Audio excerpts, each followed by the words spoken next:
Eh bien, ces messieurs, dames, bonjour, c'est Cad, bienvenue dans cette nouvelle petite vidéo de vlog qui fait corps à la première vidéo que j'avais faite il y a quelques jours, là, fin octobre, enfin mi-courant octobre, qui s'intitule Le merveilleux monde de la hotline épisode 0. Donc là, vous êtes aujourd'hui sur l'épisode 1 et c'est le début en fait de l'entretien avec Yann que j'ai rencontré grâce à la chaîne. Donc après, je sais pas combien d'essais, peut-être 4 ou 5 essais infructueux à cause de tempêtes, à cause de mon réseau pourri. On tente encore une fois, on va voir si, si ça passe. En tout cas, on a beaucoup de choses à dire, donc les vidéos dureront, comme je l'avais déjà dit sur l'épisode 0, environ 30 à 35 minutes, puisqu'on n'a pas trouvé de moyen encore d'en faire sans coupure, d'une manière gratuite, on va dire. Donc là, aujourd'hui, on va parler du CRC, donc c'est-à-dire du centre relationnel client. On va essayer de ne pas trop faire de jargon et ou si jamais on utilise des termes, de les expliquer à chaque fois pour ceux ou celles qui ne connaîtraient rien à la hotline et donc au monde du centre d'appel. Et puis pour les autres, n'hésitez pas à venir aussi regarder ces vidéos pour pouvoir partager ça autour de vous, si vous connaissez quelqu'un qui a fait partie du centre d'appel ou pas. On a tous plus ou moins fait, je pense, des bullshit jobs dans notre vie, donc faut pas hésiter à venir partager votre expérience ici. Voilà pour l'intro. Aujourd'hui, donc, je vous rappelle que c'est grâce à l'impulsion de Yann que j'ai rencontré grâce à la chaîne Mévieri, donc YouTube, que cette série de vidéos peut exister. Donc, je le remercie énormément et je l'accueille ici, ou plutôt il m'accueille, puisque lui, c'est lui qui enregistre. Salut Yann! Bonjour à toutes et à tous. Voilà, comme ça, on a fait les présentations. Alors, pour commencer directement dans le vif du sujet, puisque pour l'instant, ça n'a pas l'air de bugger, je vous propose aujourd'hui de parler donc du centre relationnel client en général, plus particulièrement pour pouvoir dessiner auprès de tous ceux ou celles qui ne connaîtraient pas ça, déjà, qu'est-ce que c'est, qu'est-ce qu'on y fait, pourquoi on y rentre, comment on y rentre, dans telle situation, etc. On va un peu dégrossir tout ça, et donc pour ceux ou celles qui seraient déjà en centre d'appel ou qui en ont déjà fait, comme par exemple je sais qu'il y a eu beaucoup de personnes qui sont venues déjà balancer quelques messages sur la première vidéo. Je les en remercie, hein. D'ailleurs, il y avait Fabs, Xintool, Tekken Token, Xav, Nefdefou, David, Aurélie, etc., etc. Coconut, Cyrolag, Bertrand, voilà, Forest et puis Max. Eh bien, je sais que parmi certains ou certaines d'entre vous, vous avez déjà fait du centre d'appel, donc vous pourrez rebondir par rapport à ça. Yann, donc je m'adresse à toi déjà pour poser déjà quelques questions pour qu'on s'introduise un petit peu et notre propos et nous-mêmes vis-à-vis des gens qui nous écoutent. Est-ce que tu peux me parler déjà un petit peu de ton passé dans le centre d'appel? Qu'est-ce que tu as fait? D'ailleurs, je crois que tu m'avais rectifié, tu as fait aussi du centre interne. J'avais dit qu'on allait parler que de prestataires, mais effectivement, est-ce que tu pourrais nous dire tout ce que tu as pu faire dans ce métier-là, s'il te plaît?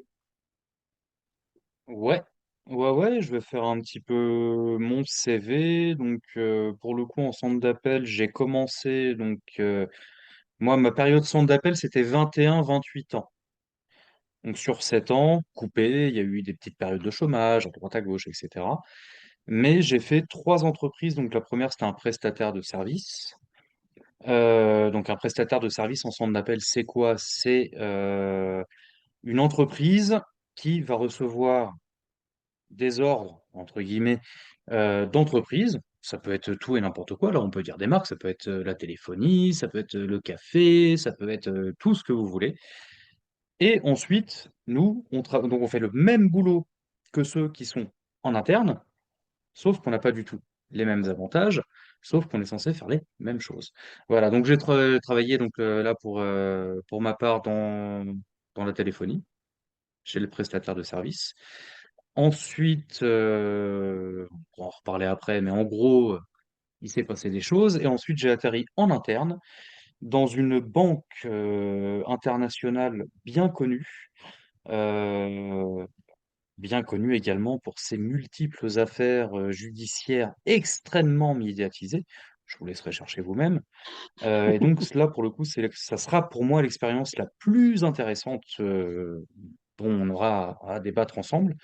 Parce que ça a duré 2 ans et demi et puis, moi j'avais accès au compte, l'argent que des clients qui m'appelaient. Donc ça va être très intéressant, je vous assure. Et pour la troisième partie, j'ai fini chez, encore une fois, chez un prestataire de service. Moi, j'avais décidé que c'était terminé et donc j'ai démissionné de la fameuse banque et donc, quand on démissionne, comme vous le savez, il y a pas de chômage derrière, c'est 0 €. Et donc, il fallait absolument que je retrouve du boulot. Je suis tombé sur ce prestataire de service. Je ne donnerai pas le nom de l'entreprise, mais elle travaillait, ça j'ai le droit de le dire, pour l'aide à la complémentaire santé. Voilà pour le petit CV centre d'appel.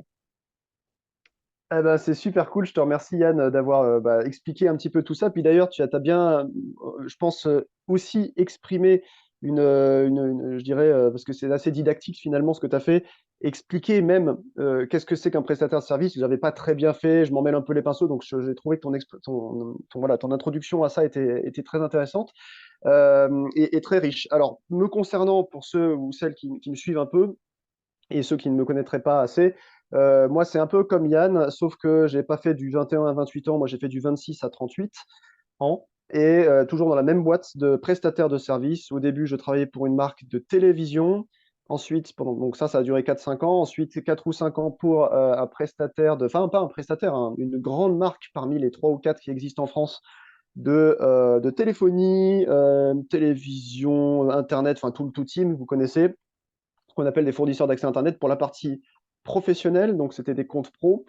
Et ça aussi, on y reviendra parce qu'il y a des choses très intéressantes à savoir là-dessus aussi. On apprend beaucoup de choses quand même, mine de rien, mais pas on n'est pas dans les bonnes choses de l'humanité, on va dire. Et puis j'ai fini 2 ans dans un magasin, un tristement célèbre magasin de meubles. C'était relativement insupportable. De toute façon, il n'y en a pas un pour rattraper l'autre, hein, moi, dans mes activités. Toi, tu as préféré, Yann, quand même peut-être la banque plus que les deux autres? Alors moi, j'ai préféré l'interne plutôt que les prestataires au niveau de l'activité. Après, au niveau calme, après, mentalement, je savais que j'allais partir ailleurs. J'ai préféré ma dernière expérience en prestataire. Je savais, voilà, j'avais un CDD de 6 mois, j'ai renouvelé 6 mois pour avoir de l'argent, hein, jusqu'à ce que je fasse ma nouvelle formation. Et donc oui, oui, oui, c'est celle-là qui a été la mieux. Mais par contre, quand j'étais en mode centre d'appel, je vais me faire une petite place, peut-être que je pourrais augmenter. On va en parler de ça aussi, vous inquiétez pas. J'étais mieux parce que le salaire est quand même meilleur, mais il y a quand même beaucoup plus de vices, beaucoup plus voilà, de choses qu'on pourra aborder après. Ok, ah bah, je te remercie. C'est vrai que en fait, c'est multifactoriel le mal-être qu'on peut avoir dans un centre d'appel. On va vous parler du mal-être parce que nous, c'est ce qui nous a boosté en fait à avoir envie de faire cette série de vidéos. Mais effectivement, on peut pas tracer une ligne précise de quand est-ce que ça va et quand est-ce que ça va plus. Il y a tellement de paramètres. Vous avez le salaire d'un côté, vous avez le civisme et l'humanisme de l'autre, vous avez le type de périmètre d'activité que vous allez avoir à gérer. Par exemple, je vous donne juste un exemple très simple. Je crois on en avait parlé hors vidéo avec Yann, qu'à un moment donné, Yann, toi, tu répondais juste sur bonjour, est-ce que votre matériel est bien installé? Madame, monsieur, oui, c'est bon, au revoir. Tu me confirmes? Oui, oui, c'était ça, j'en ai pas parlé. C'était une petite mission intérim, ça durait un mois. Où là, robot. En Voilà. effet. Ok, bah en fait, ce truc-là, ça a beau être robot et bête comme nos pieds, ça c'est vrai, mais il y a quand même une certaine facilité, je dirais, dans le bonjour. En fait, vous savez ce que vous avez à faire. Bon, c'est-à-dire qu'on vous a formé pour un truc très très précis. On aura plein d'autres exemples à vous donner. Moi, sur les deux activités, télévision et le multiservice avec Internet, tout ça, téléphonie, mobile et compagnie, oh là là, le périmètre, c'est insupportable. Toutes les 3 minutes, j'étais debout pour aller voir un expert. Ça on gère pas. Va trouver ça dans tel outil, machin. Mais en fait, on perd du temps. Le tertiaire, les centres d'appel, enfin, on va parler de tout ça dans cette série de vidéos. Vous allez voir que franchement, tant que vous n'y avez pas été peut-être une semaine ou un mois dans votre vie, vous pouvez pas vous imaginer en fait le désastre de la perte de temps, de vie humaine que ça génère tout ça. Que ce soit pour les clients finaux, c'est-à-dire les gens qui appellent au bout du fil, que ce soit pour vous en tant qu'humain, et que ce soit pour, bah, je sais pas, même le management, je me demande, mais comment ils arrivent dans certaines boîtes à être motivés, à essayer de motiver justement des équipes de moutons. Ils savent très bien que c'est pas intéressant, que c'est pas passionnant. C'est très aliénant, en fait, en vérité. Donc, là, sur les points que je voulais aborder sur la première vidéo, je voulais te poser la question, est-ce que toi, tu avais été recruté? Alors, comment tu as été recruté déjà? Parce qu'on en avait parlé déjà dans la première mouture qui n'est pas sortie parce que ça avait foiré. Comment tu as été recruté? Est-ce qu'on t'a fait un appel un peu à la carotte? En gros, tu vas avoir des super horaires, tu vas pouvoir faire un avancement dans la société, tu vas avoir des super formations. Explique-moi un peu comment ça s'est passé parmi tes trois différentes structures, s'il te plaît. Bien sûr. Donc là, je vais être désolé, obligé de raconter un tout petit peu ma vie pour savoir justement comment on y arrive. Parce que c'est aussi le but de la vidéo. Comment on se retrouve dans cet enfer, bordel de merde. Et donc pour ma part, donc moi j'ai fait une formation, donc ça s'appelait brevet de technicien des métiers de la musique. Et donc en gros c'était pour moi mon but au lycée c'était de voilà de travailler dans le son, j'aimais la musique, etc. Donc régie, etc., etc., etc. Moi c'était le son. Et vu que j'avais un niveau de merde en physique, et ben je me suis dit bah je vais aller à la fac. Et puis je vais aller à Tours chez moi. Et donc j'ai été à Tours. Et au lieu d'aller à la fac, j'ai préféré faire la fête. Et donc ensuite, bah, il y a besoin d'argent quand même. Et donc j'ai été travailler dans les vignes avec mon père. Donc j'habitais chez mon père, etc. Ça a duré un an. C'était bien, c'était cool. Mais il y a un moment donné, bah, j'avais 21 ans, 20, 21 ans, donc j'avais envie de retourner en ville, d'avoir mon appartement, le premier de ma vie d'adulte, même si j'en avais eu avant. Et donc mon frère, mon grand frère, mon frère aîné, travaillait lui en centre d'appel dans la fameuse entreprise, pour pas donner la marque, je vais donner un nom de code, ça va être le Clodo du centre d'appel. Donc, c'est comme ça que je vais décider de l'appeler, comme ça tout le monde se fera une petite idée au fur et à mesure des épisodes. Et donc mon frère travaillait dans cette entreprise, et il existe un système qui s'appelle la cooptation dans les centres d'appel. Peut-être que dans d'autres entreprises ça existe, je ne sais pas. Et donc la cooptation, c'est quoi? C'est l'entreprise te dit, si tu ramènes une autre personne et qu'elle se fait embaucher, toi, tu touches 400 balles. Donc c'est ce que mon frère a fait. Il a vendu son propre frère au diable pour 400 euros.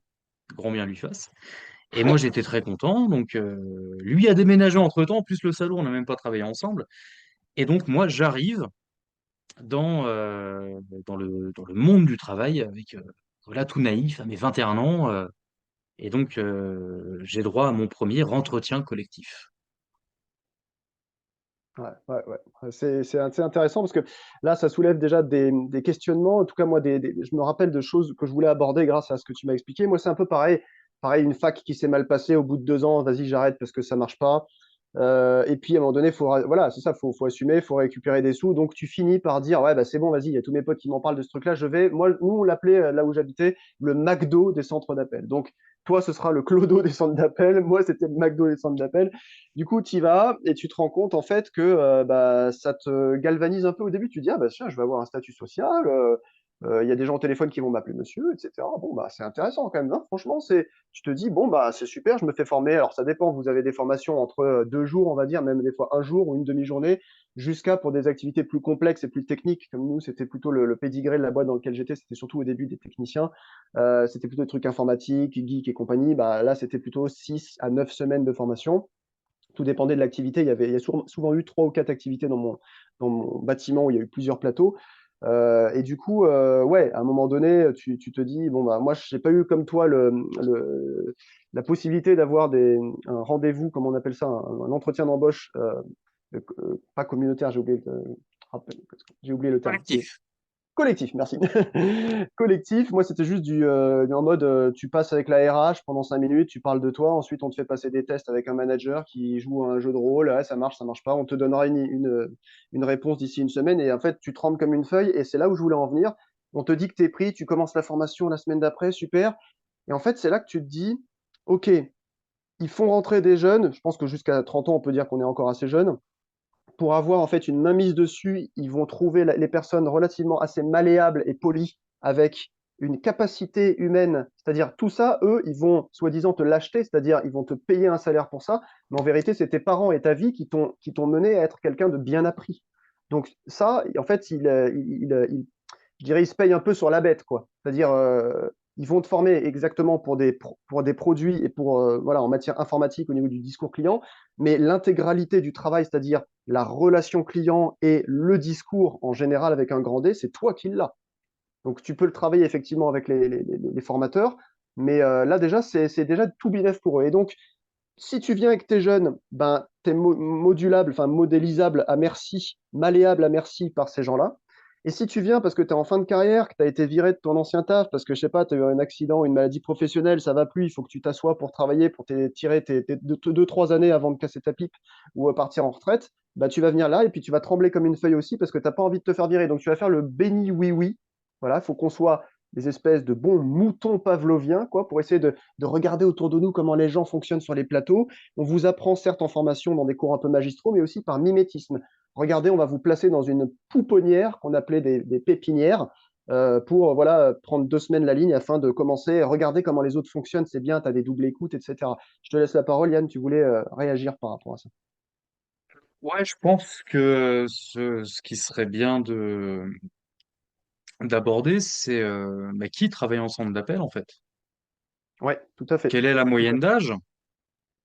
Quelle est la clientèle? On en avait justement parlé la dernière fois. Je pense que ça pourrait être super intéressant.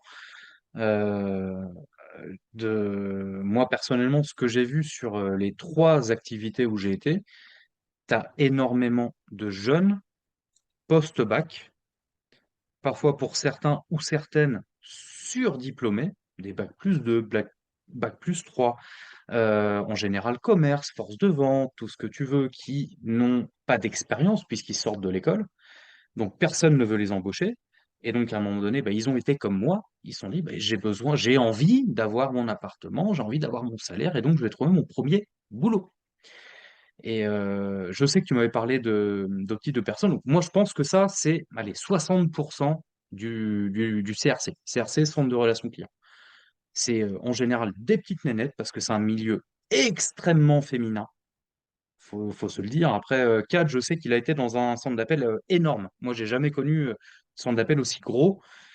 Mais moi, de tout ce que j'ai vu des trois, c'était vraiment ouais, 70% de nana.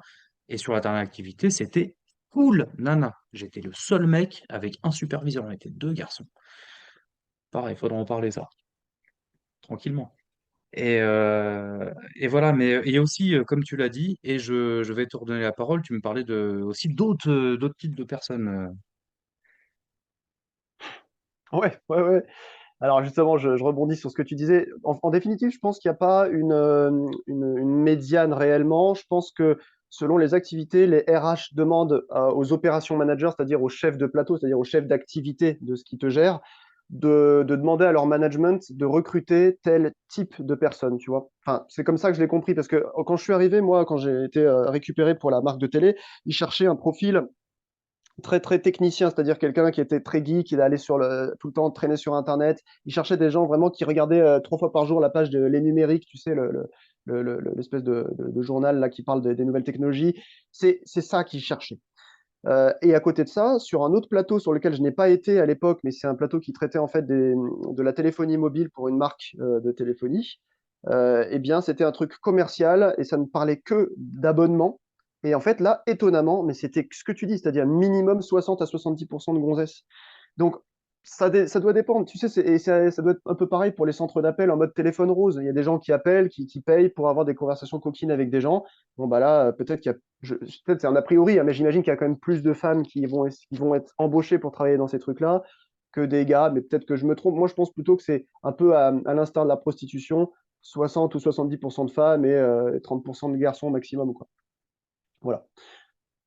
Je sais pas ce que tu en penses. Tellement d'accord, je pense que de toute façon, hein, enfin, c'est pas une insulte de dire qu'il y a des milieux qui sont plus masculins, des milieux plus féminins. C'est un fait. Après, pourquoi il y a plus de nanas en centre d'appel, ça je ne sais pas. Certainement parce qu'il y a justement aussi le profil des gars qui travaillent en centre d'appel. Et ça, c'est toi qu'on avait parlé la première fois, c'est le geek, le mec qui en a rien à branler tu sais, d'ambition, de ce que tu veux. Le mec, il va juste faire son boulot et puis rentrer chez lui et puis kicker, tranquille, revenir. En général, c'était les gens avec qui je m'entendais le mieux, ça. Gars et filles, hein, d'ailleurs. Et, euh, et surtout, non, mais ce qui est important, ce que je voulais vraiment dire, c'est que il y a beaucoup de surdiplômés, de jeunes qui sortent de l'école, et ça rejoint ce que tu disais sur les personnes malléables, etc. Tu peux en faire ce que tu veux puisque tu découvres le monde du travail. Et ça a été mon cas. Et comme tu l'as dit, oui, en effet, on va prendre des appels, on va nous appeler monsieur, il y aura des objectifs, on va avoir une paye. Tu vois, enfin, et voilà, ça, c'est vraiment le petit piège du début où je voulais revenir, quoi. Je te redonne la parole.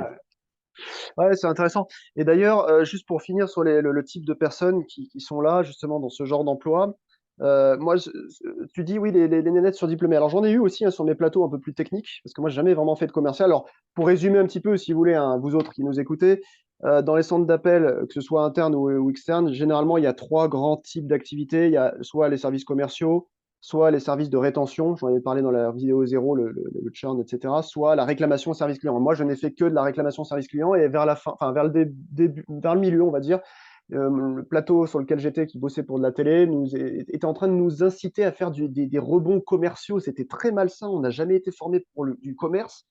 On a un pédigré technicien et ils veulent qu'on crée en fait de l'argent pour la marque. Donc ils nous demandaient de vendre à chaque appel. À la fin, ils nous tapaient sur les doigts si on ne faisait pas de proposition commerciale. Ça devenait insupportable.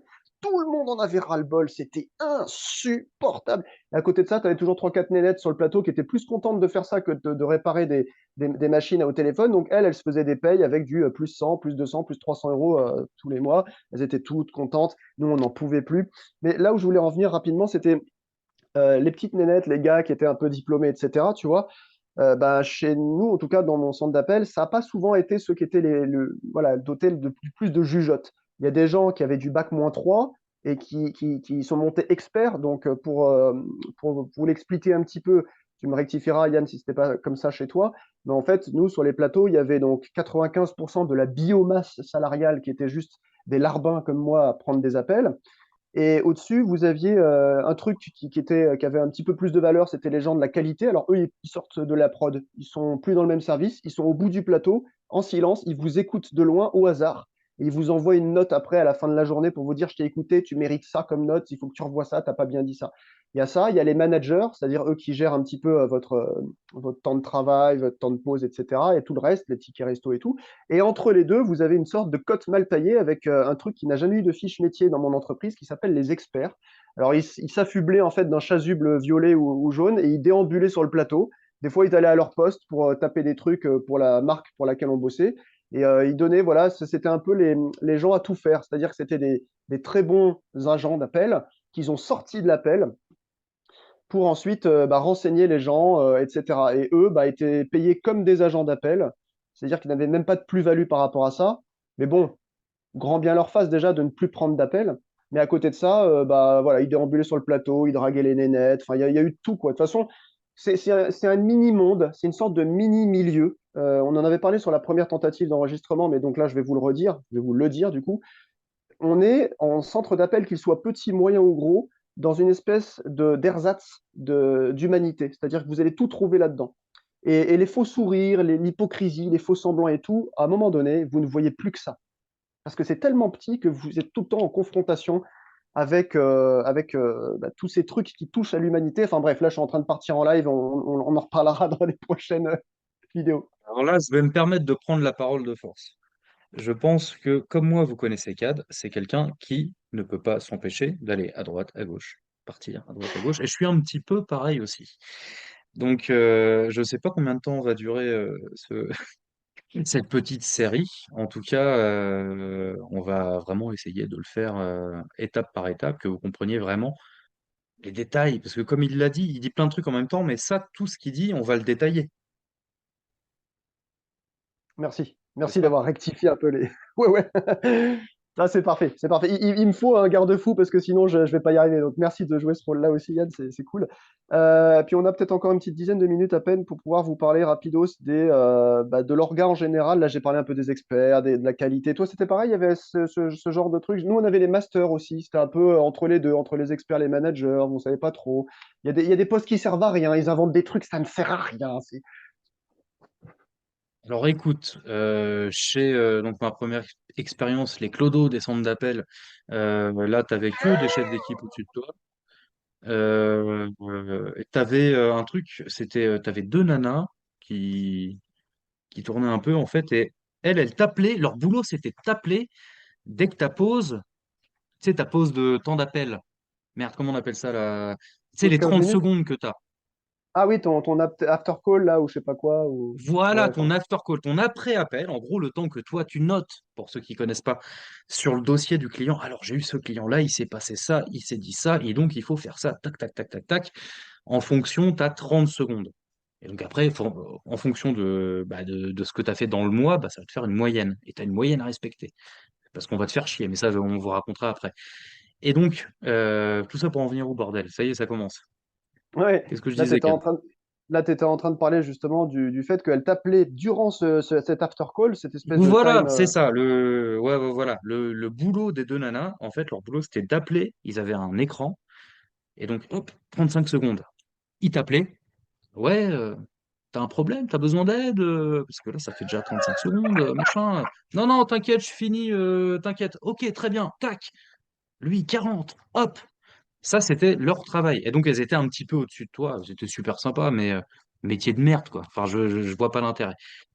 Et après, tu avais la responsable plateau, ça c'est pareil partout. Et après, quand j'étais dans la banque, ça va être le mot de code, ça va être la banque, en interne, donc.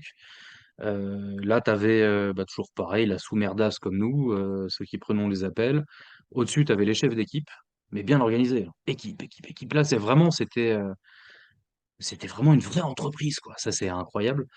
Et après, tu avais, pareil, la responsable plateau et à peu près des emplois fictifs un peu à droite à gauche. J'en parlerai aussi quand ce sera le moment. Et après, dans l'aide à la complémentaire santé, la dernière activité, donc il y avait deux sup, une responsable plateau et des gens qui prenaient des appels. Ok, ok, ok. En fait, j'ai l'impression que tu n'as pas mentionné un truc, et moi non plus, et je vais te poser la question. Nous, on avait ça sur chaque plateau, mais peut-être parce qu'on était full prestataire, nous. C'était la vigie.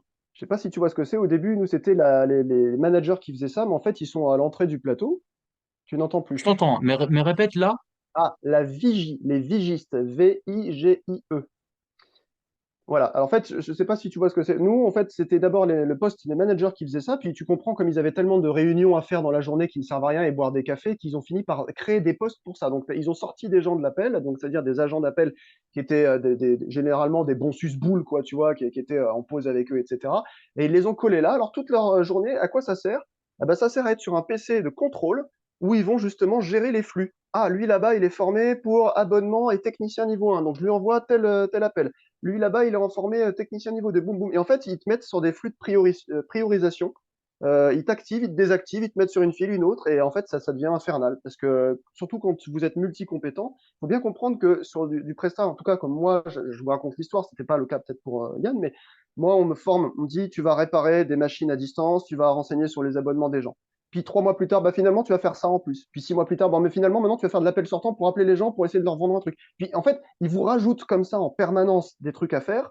Et du coup, à la fin, bah, vous avez sur le PC de la vigie, bah, alors moi, CAD, j'avais technicien niveau 1, technicien niveau 2, abonnement, fil rétention, fil machin, l'usage, c'est-à-dire appeler les gens pour leur demander s'ils savent utiliser leur machine. Enfin, et du coup, en fait, ces gens-là n'étaient là que pour ça, c'est-à-dire envoyer des appels à gauche, à droite. Des fois, quand tu étais assez copain avec eux, ils te bloquaient des flux parce qu'on savait très bien qu'il y avait des flux plus pénibles que d'autres avec que de la merde en appel.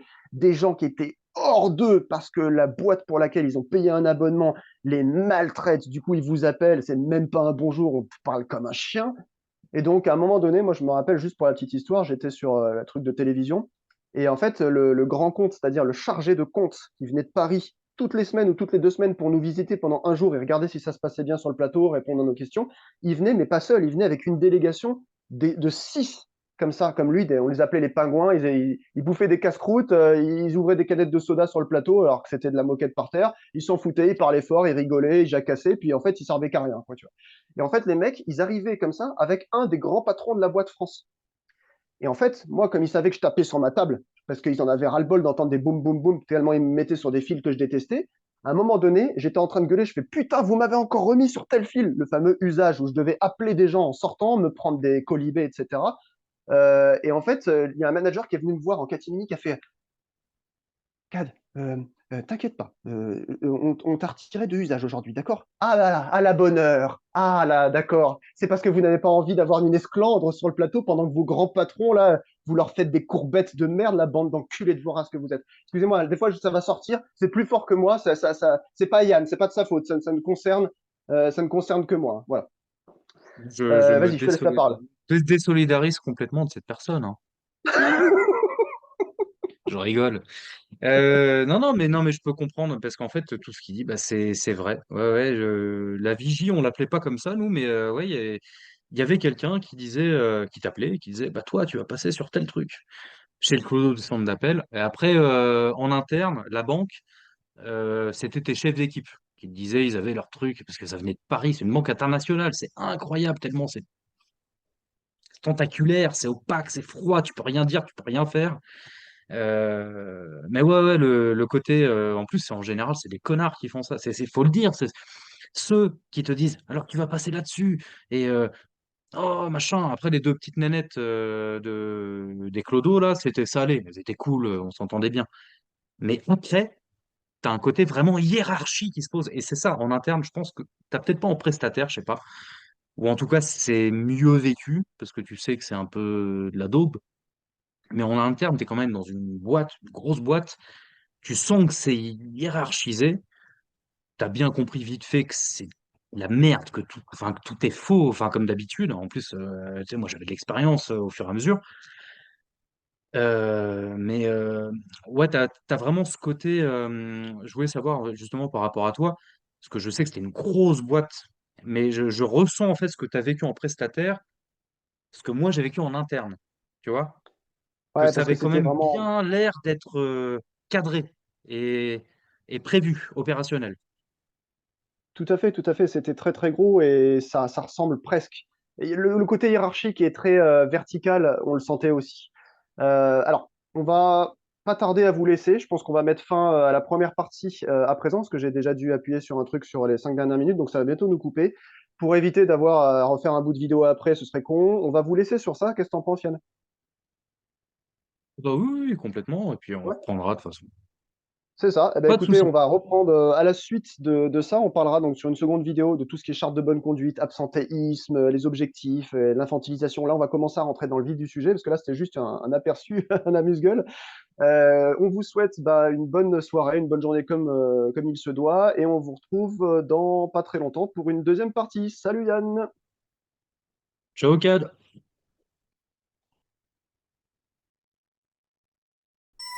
C'est le taf qui me fait vivre, c'est le taf qui me fait crever.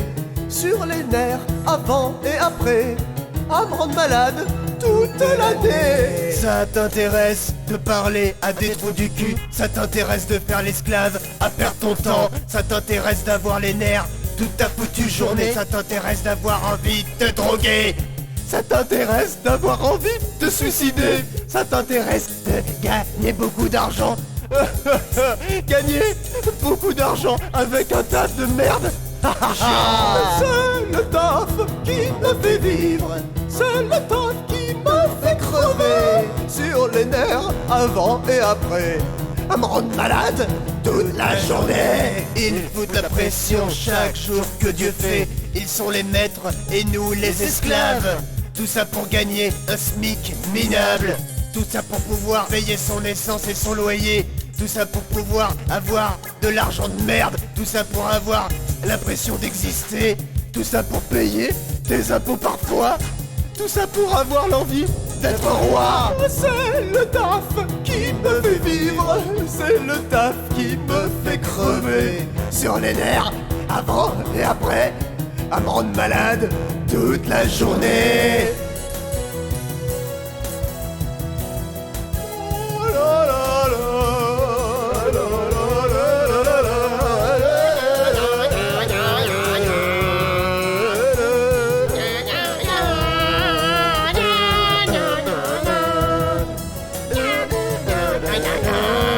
je bosse comme un taré.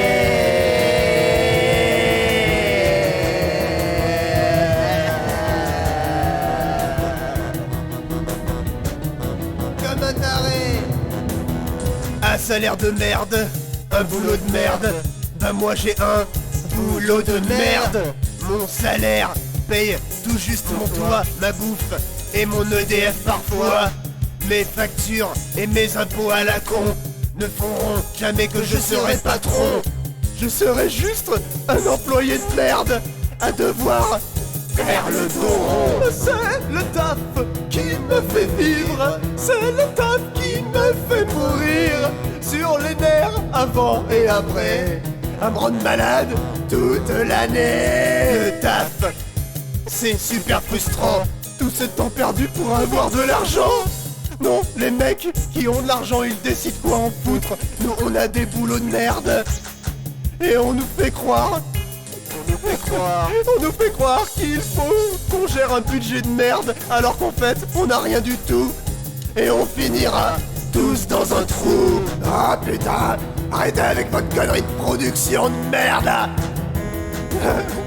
Mais je veux du temps, pour moi s'il vous plaît. C'est pas après que je voudrais avoir du temps. Pas après quand j'aurai 70 ans. Je veux juste du temps pour moi maintenant. Pour m'amuser et pour pouvoir vivre, putain. Alors arrêtez de me faire chier avec votre salaire, putain. Je m'en fous de l'argent, je m'en fous de l'argent, je m'en fous de l'argent, je m'en fous d'avoir un toit. Je m'en fous de pouvoir rouler avec ma putain de voiture. Alors foutre, putain, laissez-moi.